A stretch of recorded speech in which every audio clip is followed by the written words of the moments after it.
सो ecology का एक और इंपॉर्टेंट कंसेप्ट, जैसे मल्टीपल अलग अलग स्पीसीज हैं, कीस्टोन स्पीसीज है, अम्ब्रेला स्पीसीज है, फाउंडेशन स्पीसीज है.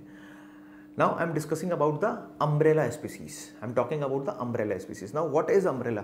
Umbrella जो छाता जो होता है वो क्या शो करता है कि जो कोई भी छाते के नीचे है वो छाता रेन से, सनलाइट से यानी धूप से सबको प्रोटेक्ट करता है. ठीक, तो इसका मतलब जो अम्ब्रेला स्पीसीज है वो प्रोटेक्टिंग स्पीसीज के रूप में काम कर रही होगी, है ना. वो क्या कर रही होगी, पूरे उस समुदाय को संरक्षित कर रही होगी, पूरे उस इकोसिस्टम को सुरक्षित कर रही होगी.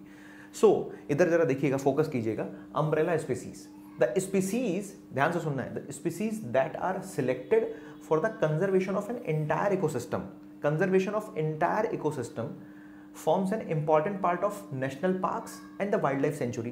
Examples जैसे tigers are the important, tigers हैं, giant pandas है, tigers and giant pandas are the important part of complete ecosystem.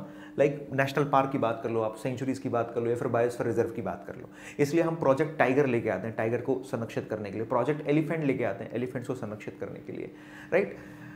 इसी तरीके से efforts to save the wild tigers in forest also accomplish the goal to saving the other species. Tigers को तो हमें save करना है, साथ ही साथ उनको जो अदर स्पीसीज है उनको भी हमें संरक्षित करना है.